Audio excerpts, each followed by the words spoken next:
Hello friends, നമസ്കാരം. നമ്മുടെ Kerala T V സീരിയലിലേക്ക് എല്ലാവർക്കും സ്വാഗതം. അങ്ങനെ ഗൗതത്തിൻ്റെ മുന്നിൽ കയ്യേലൊക്കെ പിടിച്ച് ഭയങ്കര അഭിനയം കാഴ്ചവെക്കുകയാണ് പിങ്കി. അപ്പോൾ വീട്ടിലെല്ലാവരും ഉണ്ടല്ലോ, എല്ലാവരും കൂടെ കാണുമ്പോൾ ഇച്ചിരി അങ്ങ് സെറ്റപ്പ് ആയിക്കോളുമല്ലോ. പ്രത്യേകിച്ച് നന്ദ അങ്ങ് കണ്ടു കഴിയുമ്പോൾ നന്ദയുടെ നെഞ്ചു പിടയ്ക്കും എന്നുള്ള കാര്യം നന്നായിട്ട് തന്നെ അറിയാം ആശാത്തിക്ക്. അതുകൊണ്ട് തന്നെ ഗൗതം പറഞ്ഞ് എനിക്ക് വിശ്വാസം എന്ന് പറഞ്ഞ് ഗൗതത്തിൻ്റെ രണ്ട് കയ്യിലും കയറി അങ്ങ് പിടിച്ചു. ഇത് കണ്ടപ്പോഴേക്കും നമ്മുടെ നന്ദയ്ക്ക് ആകെ ടെൻഷനായി, വിഷമമായി. നന്ദ ഇങ്ങനെ വിഷമിച്ച് ഇങ്ങനെ നിൽക്കുക. അപ്പോൾ ഗൗതം ആണെങ്കിൽ നന്ദയെ നോക്കിക്കൊണ്ട് ഇങ്ങനെ നിൽക്കുന്നു. കാരണം നന്ദയ്ക്ക് ഇത് സഹിക്കില്ലെന്നുള്ള കാര്യം ഗൗതത്തിന് അറിയാം. അതുകൊണ്ട് തന്നെ ആ ഒരു വിഷമത്തിൽ നമ്മുടെ ഗൗതം ഇങ്ങനെ നന്ദയെ നോക്കിക്കൊണ്ട് ഇങ്ങനെ നിൽക്കുന്നു. പറ ഗൗതം, പറ.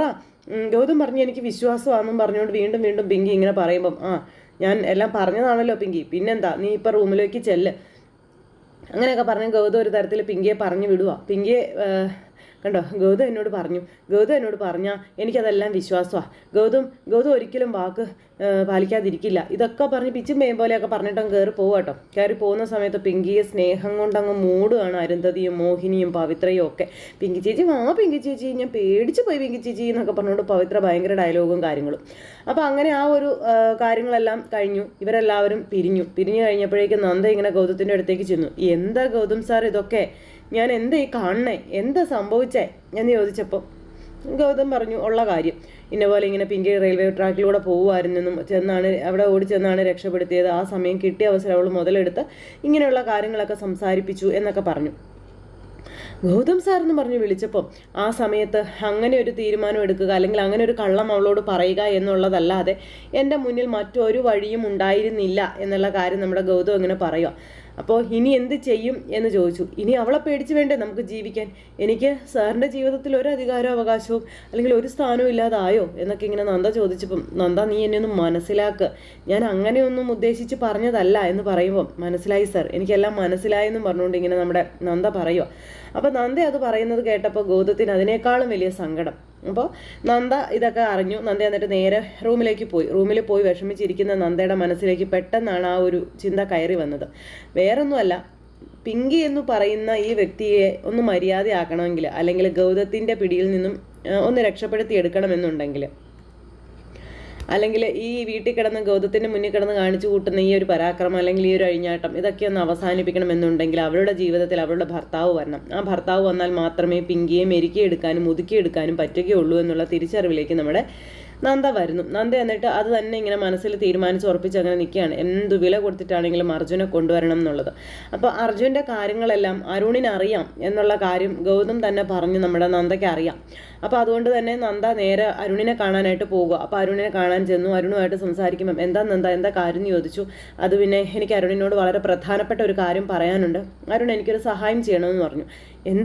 എന്തെങ്കിലും പ്രശ്നമുണ്ടോ, എന്താ കാര്യം എന്ന് ചോദിച്ചപ്പോൾ എനിക്ക് അർജുനെക്കുറിച്ചുള്ള വിവരങ്ങൾ വേണമെന്ന് പറഞ്ഞു. അർജുനെക്കുറിച്ചുള്ള വിവരങ്ങളോ, അതെന്തിനാണെന്ന് ചോദിച്ചു കഴിഞ്ഞപ്പോൾ അതെന്തിനാണെന്നുള്ളത് അരുണിനെ അറിയാവുന്നതല്ലേ. എന്തായാലും എനിക്ക് അരുണിനെക്കുറിച്ചുള്ള വിവരങ്ങൾ കിട്ടിയേ പറ്റൂ എന്ന് പറഞ്ഞിങ്ങനെ പറയുമ്പോൾ അത് പിന്നെ നന്ദ അതങ്ങനെ തരാൻ പറ്റില്ല എന്ന് പറഞ്ഞു. അതെന്താ തരാൻ പറ്റില്ലാത്തത്, അത് തന്നേ തീരുള്ളൂ എന്ന് നന്ദ ഇങ്ങനെ തറപ്പിച്ച് പറയാം. കാരണം ഇവിടെ നടക്കുന്ന പ്രശ്നങ്ങൾ അവസാനിക്കണമെന്നുണ്ടെങ്കിൽ അർജുൻ ഇവിടെ വരണം. അർജുൻ ഇവിടെ വന്നാൽ മാത്രമേ ആ കാര്യങ്ങൾക്കൊക്കെ ഒരു തീരുമാനമാവുകയുള്ളൂ എന്നുള്ള കാര്യം പറയാം. പിന്നെ അരുൺ ഇതിൻ്റെ പിറകെ പോകുകയൊന്നും വേണ്ട, അരുൺ കഷ്ടപ്പെടുകയും വേണ്ട. ആ അഡ്രസ്സ് എനിക്കിങ്ങ് തന്നാൽ മതി, ഞാൻ പോയി കണ്ടുപിടിച്ചോളാം. ഞാൻ കണ്ടുപിടിച്ച് കാര്യങ്ങളെല്ലാം സംസാരിച്ച് അർജുനെ കൊണ്ടുവരാമെന്ന് പറഞ്ഞു. അപ്പം നന്ദ പരിശ്രമിച്ചിട്ട് കാര്യമൊന്നുമില്ല, അർജുൻ ഇങ്ങോട്ടേക്ക് മടങ്ങി വരില്ല എന്നുള്ള കാര്യം പറയുമ്പം അതൊക്കെ അരുൺ വിട്ടേക്ക്, എന്ത് വില കൊടുത്തിട്ടാണെങ്കിലും ഞാൻ അർജുനെ ഇങ്ങോട്ട് കൊണ്ടുവരും. മാത്രമല്ല എനിക്ക് അർജുനെ ഇവിടെ കൊണ്ടുവരാനുള്ള എല്ലാ പോംവഴികളും അറിയാം എന്നൊക്കെ പറഞ്ഞ് നമ്മുടെ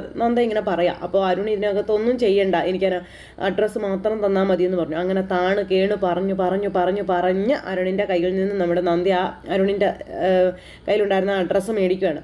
അങ്ങനെ അഡ്രസ്സ് മേടിച്ച് കയ്യിൽ സേഫ്റ്റി ആക്കി വെച്ചു. അതിനുശേഷം നന്ദ പെട്ടെന്ന് തന്നെ പിന്നെ ഞാനിപ്പോൾ ഇത് വാങ്ങിച്ച കാര്യമൊന്നും ആരും അറിയാൻ പാടില്ല എന്നുള്ള കാര്യങ്ങളും അരുണിനോട് പറയുകയാണ്. അതും പറഞ്ഞിട്ട് നമ്മുടെ നന്ദ നേരെ പോകുന്നത് ഗൗതമിൻ്റെ അരികിലേക്കാണ്. അപ്പോൾ ഗൗതം ആണെങ്കിൽ പിങ്കിയുടെ കാര്യങ്ങൾ ഇങ്ങനെ ഓർത്ത് ആകെ വിഷമിച്ച് നിരാശപ്പെട്ട് ഇങ്ങനെ നിൽക്കുക. ഇനി എന്താണ് അവളുടെ കെണിയിൽ നിന്ന് മാറാനൊരു വഴി എന്നൊക്കെ. ആ സമയത്ത് നന്ദി അങ്ങോട്ടേക്ക് ചെന്നിട്ട് നമ്മുടെ അർജുൻ്റെ കാര്യം എടുത്തിട്ടു. പിങ്കിയെ മെരുക്കണമെന്നുണ്ടെങ്കിൽ അർജുൻ ശരിക്കും വന്നാലേ പറ്റുള്ളൂ എന്ന് പറഞ്ഞു. അപ്പോൾ എന്താ നമ്മൾ ചെയ്യേണ്ടത്? അവൻ എവിടെയാണെന്നോ എങ്ങനെയാണെന്നോ അത് നമുക്കത് അറിയാം, പക്ഷേ അവനെ എങ്ങനെ നമ്മൾ കൊണ്ടുവരും എന്നൊക്കെ ഇങ്ങനെ ചോദിച്ചപ്പോൾ അവൻ്റെ മനസ്സിൽ അത്രത്തോളം ദുഃഖം ആഴ്ന്നിറങ്ങിയിട്ടുണ്ട്. അല്ലെങ്കിൽ ഒരിക്കലും അർജുൻ അങ്ങനെ ഒരു പ്രവൃത്തി ചെയ്യില്ല ഗൗതം സാർ എന്നൊക്കെ പറഞ്ഞു. എന്താ താൻ ഉദ്ദേശിക്കുന്നതെന്ന് ചോദിച്ചപ്പം ആദ്യ രാത്രി ഇരുട്ടി വെളുക്കും മുൻപ് അർജുൻ എല്ലാം ഉപേക്ഷിച്ച് ഇവിടെ നിന്ന് പടിയിറങ്ങി പോകണം എന്നുണ്ടെങ്കിൽ അത്രത്തോളം മനസ്സിനെ വേദനിപ്പിക്കുന്ന എന്തെങ്കിലും ഒന്ന് അർജുന് കിട്ടിയിട്ടുണ്ട്. അല്ലെങ്കിൽ ഒരിക്കലും അർജുൻ ഇങ്ങനെ ഒരു പ്രവൃത്തി ചെയ്യില്ല എന്ന് പറഞ്ഞു. ഇനി ഒരു പക്ഷേ പിങ്കി തന്നെ അർജുനോട് ഗൗതം സാറിൻ്റെയും പിങ്കിയുടെയും കാര്യങ്ങളെല്ലാം പറഞ്ഞിട്ടുണ്ടോ എന്ന് അറിയില്ലല്ലോ. അങ്ങനെ ആ ഒരു വേദനയോട് കൂടിയാണോ ഇനി നമ്മുടെ അർജുൻ പോയിരിക്കുന്നത് എന്നൊന്നും അറിയില്ലല്ലോ എന്നൊക്കെ പറഞ്ഞുകൊണ്ട് ആ ഒരു ഇതിൽ നമ്മുടെ നന്ദ ഇങ്ങനെ പറഞ്ഞു. അപ്പം നന്ദ അത് പറഞ്ഞപ്പോൾ ശരിയാ, അതിനൊരു സാഹചര്യം അല്ലെങ്കിൽ അതിനൊരു വഴി കാണുന്നുണ്ട്. എന്തെങ്കിലും ഒരു തെറ്റ് ആ പുള്ളിക്കാരി ചെയ്തിട്ടുണ്ട്. അതുകൊണ്ടാണ് ആരോടും ഒരു അക്ഷരം പോലും, അല്ലെങ്കിൽ താൻ ജീവനായി കാണുന്ന തൻ്റെ ഏട്ടനോട് പോലും പറയാതെ അർജുൻ അവിടെ നിന്ന് പോയത്. അപ്പോൾ ഞാൻ അർജുനെ തേടി പോകും, അർജുനെ തേടിപ്പോയി ഞാൻ അർജുനെ കൊണ്ടുവരും എന്നൊക്കെ പറഞ്ഞപ്പോൾ നന്ദ അതൊന്നും പോസിബിൾ ആയിട്ടുള്ള കാര്യങ്ങളല്ല എന്ന് പറയുവാണ് നമ്മുടെ ഗൗതം. എന്തുകൊണ്ട് പോസിബിൾ ആകില്ല? അതൊക്കെ പോസിബിൾ ആകും സാർ. ഞാൻ വിചാരിച്ചാൽ അത് പോസിബിൾ ആക്കാൻ പറ്റുമെന്നുള്ള പൂർണ്ണ ധൈര്യം എനിക്കുണ്ട്. അതിനുള്ള ആ ഒരു ഇത് സാറ് എനിക്ക് തന്നാൽ മതി എന്ന് പറഞ്ഞു. ഇവിടെ നിന്ന് പോകാനും അർജുൻ്റെ അരികിൽ എത്താനുമുള്ളൊരു അനുവാദം സാർ എനിക്ക് തന്നാൽ ഇതിനുള്ള തീരുമാനം ഞാൻ ഉണ്ടാക്കിക്കോളാം എന്നും പറഞ്ഞുകൊണ്ട് നന്ദ ഇങ്ങനെ ഭയങ്കര ദൃഢനിശ്ചയം അല്ലെങ്കിൽ നിശ്ചയദാർഢ്യത്തോടു കൂടി പറയുന്നു. അപ്പം നന്ദ ഇത്ര ഉറപ്പിച്ച് പറയുന്നത് കേട്ട് കഴിഞ്ഞപ്പോൾ ഗൗതത്തിന് അത് വേണ്ട എന്ന് പറയാനും തോന്നിയില്ല. അപ്പം ശരി, നന്ദയ്ക്ക് പോകാം. പക്ഷേ നന്ദ എവിടെ പോകുന്നു എന്ന് ഇവിടെയുള്ളവർ ചോദിക്കും എന്തു പറയും എന്ന് ചോദിച്ചപ്പോൾ ഒരു സ്റ്റഡി ടൂർ പോയതാണെന്നുള്ള കാര്യം പറഞ്ഞാൽ മതിയെന്നും പറഞ്ഞുകൊണ്ട് ഇവർ അങ്ങനെ കാര്യങ്ങളൊക്കെ പ്ലാൻ ചെയ്യുക. അപ്പോൾ എന്ത് വില കൊടുത്തിട്ടാണെങ്കിലും താൻ അർജുൻ്റെ അരികിലെത്തും, അർജുൻ മടങ്ങി എത്തിയില്ലെങ്കിൽ നമ്മുടെ ജീവിതം അത് വളരെ ദുർഘടമായി പോകും എന്നുള്ള കാര്യമൊക്കെ നന്ദ ഇങ്ങനെ ഗൗതത്തിനോട് പറഞ്ഞു. അങ്ങനെ ഇനി ഓരോരുത്തരോടായിട്ട് കാര്യങ്ങളെല്ലാം അവതരിപ്പിക്കണം നന്ദയ്ക്കും അതുപോലെ തന്നെ ഗൗതത്തിനും. അപ്പം നന്ദ ഇങ്ങനെ പോവുകയാണ് എന്നുള്ള കാര്യം. അങ്ങനെ അവർ തമ്മിൽ ആ തീരുമാനങ്ങൾ എടുത്തു. ഈ സമയത്താണെന്നുണ്ടെങ്കിൽ നമ്മുടെ മോഹിനി അരുണിനെ പിടിച്ചു നിർത്തി. അപ്പോൾ ഇവർ തമ്മിൽ നിന്ന് സംസാരിക്കുന്ന കാര്യങ്ങളൊക്കെ അവിടെ ഇവിടെ എല്ലാം ഈ ഏഷണി നുണയായിട്ട് നടക്കുവാണല്ലോ. അപ്പോൾ ഇവർ രണ്ടുപേരും കൂടെ സംസാരിച്ച കാര്യങ്ങൾ എന്താണെന്ന് പിടിച്ചു നിർത്തി മോഹിനി ചോദിക്കുക. അപ്പോൾ പിങ്കി അപ്പുറത്ത് നിന്ന് കാണുന്നുണ്ട്, ഇതെന്താണെന്ന് അറിയാനായിട്ടുള്ളൊരു ആകാംക്ഷ. അതുപോലെ തന്നെ നമ്മുടെ ലക്ഷ്മിയും അടുക്കളയിൽ നിന്ന് ഇതൊക്കെ കാണുന്നുണ്ട്. അപ്പോൾ എന്താണ് നന്ദ നിന്നെ മാറ്റി നിർത്തി പറഞ്ഞത്, എന്താണ് നന്ദയും നീയും തമ്മിലുള്ള സംസാര വിഷയം എന്നൊക്കെ ഇങ്ങനെ അമ്മ ചോദിക്കുമ്പം അതൊക്കെ എന്തിനാ അമ്മ അറിയുന്നതെന്ന് ചോദിച്ചു. പിന്നെ ഞാൻ അറിയണ്ടേ?